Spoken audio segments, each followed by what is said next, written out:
자, 이산가족 뒤통수에 관련된 얘기도 나왔습니다. 통일부가 내년도 예산안에서 이산가족 교류 지원 사업 관련 예산을 10% 이상 감액한 것으로 확인됐습니다. 이산가족 상봉 행사를 4회에서 3회로 줄이면서 예산이 대폭 삭감된 건데요. 그런데 경희 대선 후보 시절이던 지난 1월 26일 이북도민 신년 할애식에 참석해서 이산가족 상봉 문제를 해결하겠다고 강조한 바 있습니다. 최근에도 통일부 통해가지고 이산가족 그 상봉 행사 진행한다고 저쪽에 제안까지 했어요. 네. 그런데도 불구하고 정작 예산을 깎았다는 거지. 앞말이랑 뒷말이 다른 겁니다. 네. 이러니까 북한 정부도 윤석열을 믿겠어요. 네. 인간 자체를 싫어하죠. 그 인간 자체가 싫다.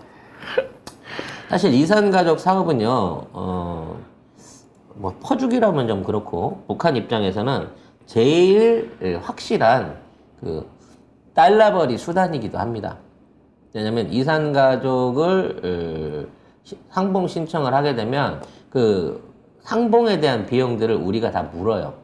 그래서 보통 한 가족당 500만 원 정도를 사전에 지급을 합니다. 그러니까 뭐 500 가족이 만난다든지 1000 가족이 만난다든지 그 규모에 따라서 전달되는 달러의 액수가 다르죠. 근데 이제 사실 이게 제가 그쪽 전문가 아니겠습니까? 네. 전문가 아닌 게 없죠. 뭔들 전문가들이 사실 통일동화 대상을 받을 때도 그 이산가족 문제를 다뤄가지고 할머니의 메밀버프가 두르며 그 내용이에요. 이산가족에 관련된 내용을 했는데 사실 이게 지금은 유명무실한 단계라고 볼 수 있습니다. 1차적으로 1세대들이 다 돌아가셨어요. 이게 직접 당사자들을 만날 수가 없죠. 형제나 부모는 당연히 만날 수 없는 거고 조카라든지 뭐 사촌, 팔촌들을 연결할 수 있는 부분만 대부분 남아 있습니다. 그렇잖아요. 이미 전쟁이 끝난 지가 70년이 지났는데 그럴 수밖에 없는 거고 뭐 그 당시에 아직 생존자가 계시다고 하면 그 당시 기억이 10세 전후였던 사람들만 지금 살아계신 상황이라서 그게 직접적인 혈족을 만나는 데 큰 의미가 없고요. 또 필요로 하는 사업에 있어서는 이미 다 끝나 있습니다. 그러니까 이게 북한에도 이러한 브로커들이 많기 때문에 중국을 통해서 들어간 사람들이 연락할 수 있는 사람들은 다 지금 연락합니다. 찾아내는 성의만 있는 분들은 다 찾았어요. 그래서 중국 폰을 가지고 중국 폰을 북한에서 로밍을 해갖고 한국이랑 직접 통화를 할 수 있는 수준까지 돼 있고 중국 계좌를 통해 가지고 북한 쪽에다가 우리 이산 가족들이 가족 지원을 해서 엄청난 비용들을 보내주고 있습니다. 그래서 북한 안에 백두혈통은 당에서 돈을 받고 한라혈통은 남한에서 돈을 받는다는 말이 있을 정도로 지금 이산 가족들에 대한 이 대한민국 안에서의 송금이 북한 경제의 1조를 담당할 정도로 엄청난 금액들이 교류가 되고 있는 상황이에요. 그러니까 이거는 사실 허울뿐인 사업일 수도 있습니다. 따져놓고 보면. 근데 문제는 공식적으로 이런 행사들을 열고 이런 관계들을 오픈해야 이산가족 문제를 비롯한 남북의 동질화, 민족 동질화에 대한 부분을 해나갈 수 있는, 그리고 대외적으로 보여주기에 가장 평화적인 사업이기도 한 거거든요. 인도적인 사업이기도 하단 말이에요. 그래서 바로 형제는 못 만나겠지만 사돈의 팔촌까지도 찾아서 챙겨서 만날 수 있고 이걸 통해서 일어나는 또 교류가 상당합니다. 우리가 이쪽에서 물자로 지원해 주기도 하고요. 기부금을 전달하기도 하고 뭐 여러 가지 방식으로 이런 것들이 그동안 잘 이용돼 왔었는데 경정부는 이걸 하겠다고 얘기는 하면서 실제 예산은 깎아버리는 이중적인 태도를 취하고 있다는 거죠. 자, 거기에 또 뒤통수를 친 게 이번에는 청년 보좌역들의 뒤통수를 갈겠습니다. 정부가 9개 부처 청년 보좌역 직급을 6급으로 확정했습니다. 대놓고 청년들의 뒤통수를 치는 셈인데요. 경은 대선 후보 때부터 정부 부처에 청년 보좌역을 도입하겠다고 밝혀왔고 또 당선 이후에는 별정직 5급 상당 공무원으로 채용할 예정이라고 했습니다. 그런데 5급 상당의 별정직 공무원에서 5급 이하의 별정직 공무원으로 변경했다가 이번엔 최종적으로 6급으로 확정했습니다. 뭐 말을 하면 지키는 게 없어. 없어요. 네. 아니, 청와대 안에도 6급 줬다고 지랄을 하는데 뽑아서 떨어진 낙하산들이 네. 지들은 정작 청년 늘린다고 하면서 이런 식으로 또 뒤통수를 치는 거죠. 심지어 그때는 뭐라 청년들한테 뭐 30대 장관 나올 거다 막 그런 소리 했어요, 윤석열이. 장관은 무슨 보좌역도 5급도 안 주면서 무슨 장관이야, 장관은 진짜. 속마음은 30대 영부인 얘기하고 싶었을 것 같아요. 아니, 왜 그러세요? 서로가 다른 꿈을 꾸고 있는. 아니, 왜 그러세요, 왜요? 그 짓 하다간 한남동에서 호수로 쳐맞아요. 입도 뻥끗 못할걸요? 네. 근데 어찌 됐거나 5급하고 6급의 차이가 뭐냐라는 부분을 여러분들 이해를 하셔야 돼요. 공무원이 처음에 뭐 9급부터 있습니다만, 그거는 이제 진짜 임시직, 그 청소공무원 뭐 이런 쪽 9급으로 오는 거고, 시험 봐서 들어오는 게 7급부터거든요. 정식으로 고시 봐가지고. 7급으로 들어오면 대부분 주사, 그러니까 주로 현장 업무 실무를 위주로 하고요. 여기에서 5급이 돼야 그때부터 이제 간부가 되는 거예요. 간부가 돼야 정책 결정이나 입안이나 회의 같은 데 참여를 할 수 있습니다. 그러니까 5급으로 끌어들이겠다고 하는 거는 국가 정책에 직접 일할 수 있는 기회를 열어준다는 취지에서 최소 5급은 보장이 돼야 되는 게 원칙인 거죠. 근데 그것도 좀 그래. 왜냐면 열심히 그 공무원도 고시라 그러잖아요. 보통 2, 3년 공부해가지고 학원 다니고 공부해갖고 어렵게 들어오는 게 9급, 7급부터 시작을 하거든요. 대부분이. 왜냐면 5급 공무원 고시는 너무 어려워가지고 통과되는 숫자가 별로 없어요. 그러니까 대부분 7급부터 시작을 하게 되는데 이걸 갖다가 청년 정책 하겠다고 그냥 물론 이제 그분들도 어느 경험이나 역량은 쌓여 계시겠습니다만 각 부처마다 5급이 하나씩 툭툭 떨어지잖아요. 그럼 진짜 시험 봐서 매년 들어와서 지금 몇 년째 7급, 6급 하고 있는 보통 10년 정도 해야지 5급으로 올라올 수 있거든요. 그런 분들한테 상대적 박탈감을 가질 수 있는 부분도 생길 수 있거든. 아마 그런 것도 그 반발을 고려 안 했을 수가 없을 거예요. 근데 어찌됐거나 못 지킬 말이고 못 지켰으면 사과라도 해야 되는데 됐지? 그런 거 없음. 이거 해준다고 해서 한 거 아니야? 라는 걸로 눈탱이를 쳤다는 거죠. 그렇습니다. 자, 말 많던 민방위법 교체 예산이 나오는데 이거 사기 같아요. 김성환 더불어민주당 정책위 의장에 의하면 정부의 민방위복 교체에 300억 원이 넘는 예산이 필요합니다. 민방위복 단가가 3만 원이고 공무원이 100만 명 안팎이라고 했을 때 총 예산은 300억 원 정도가 된다고 하네요. 근데 일단 이게 계산상의 문제가 있습니다. 이게 동복과 하복이 따로 있어요. 팔 긴 거 짧은 게 있고요. 그렇지. 간이 티셔츠 같은 복들도 있거든요. 그러니까 이게 최소한 추리닝까지 합하면 6종류 정도 됩니다. 아, 그렇게 많아요? 네, 잠바식으로 된 거 있고요. 추리닝식으로 된 거 있고, 티처럼 생긴 거 있거든요. 나머지는 본인들 재량으로 색깔 맞춰서 맞춰 입어야 될 거예요. 헐. 그러니까 이거는 공식적으로 지급하는 비용만 이거지만, 나머지 부분에 해당되는 옵션은 본인이 사서 달아야 된다는 거지. 거기에 명찰도 붙여야 되잖아요.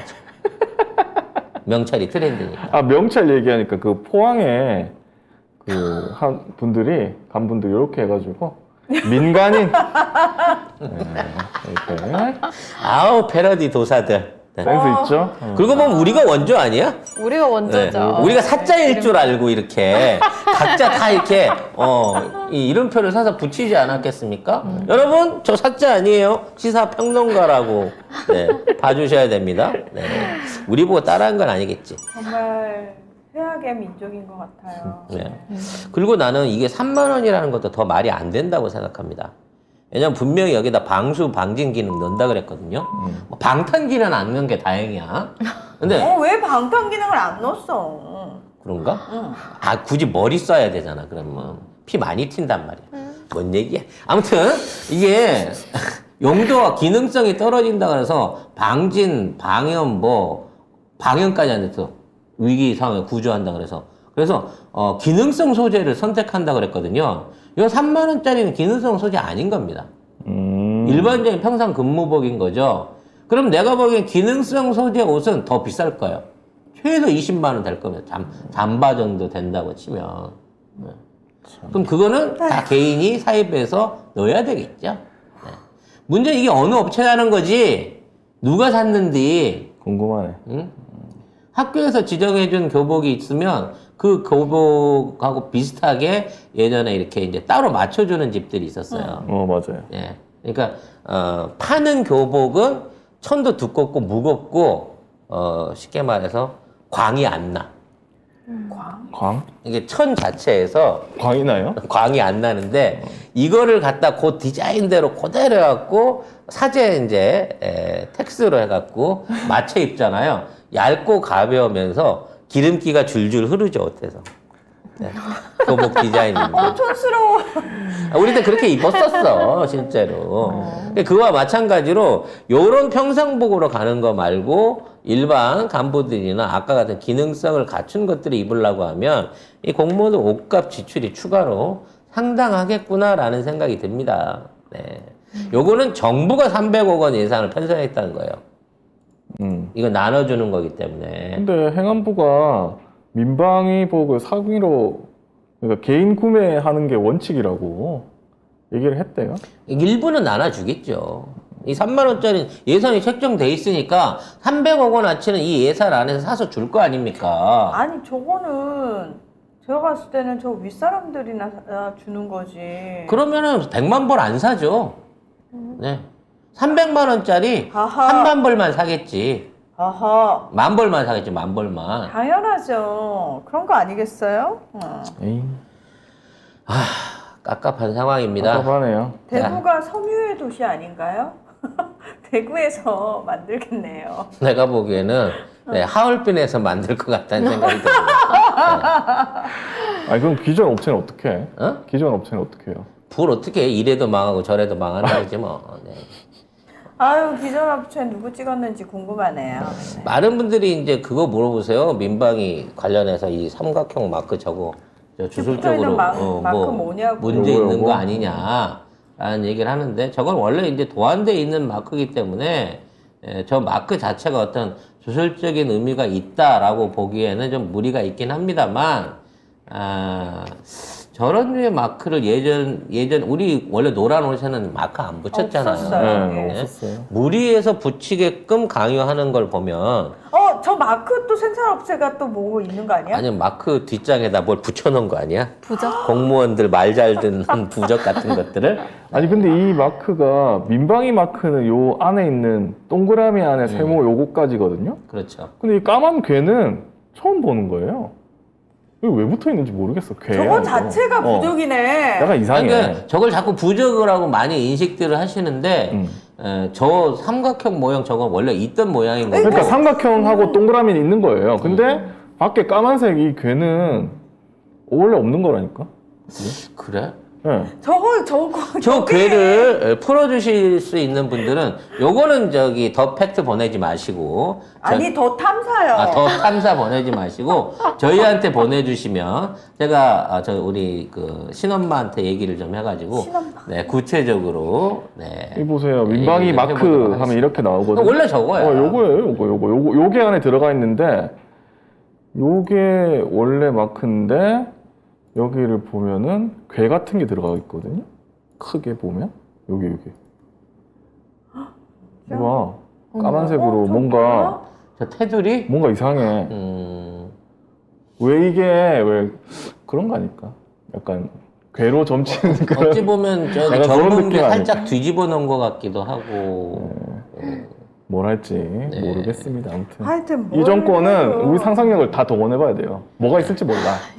이게 저 괴가 뭔가 주술적 의미가 있겠네요 보니까. 요거 해석하실 수 있으신 분들은 연락을 좀 그냥 주시기 태극기 팔방괴? 태극기인가 그냥 태극기 괴를 팔방괴? 팔방괴? 요 팔방계 중에 이 서북방을 저기 얘기하는 괴가 될 수는 있는데 그래서 저게 과연 괴 문양이 단순한 기호 도변인지 알 수가 없으니까. 그러니까 저걸 왜 저기다 넣냐는 게. 건공감리라는데 그냥 그러니까 태극이 들어가 있는 거. 근데 저걸 왜 저기다 넣냐는 거죠. 그러니까 거기 왜 들어갔냐고. 그렇죠. 왜 들어갔을까? 그거랑 똑같지 않겠어요? 저기 대장동 회사 이름이랑? 응? 대장동 회사 이름은 화천대유 아니야. 네. 뭐 그런 의미를 뭐 심어가지고 괴를 작성했을 가능성도 있죠. 네. 자, 그거는 전문가분들의 분석을 통해서 한번 해보도록 하고요.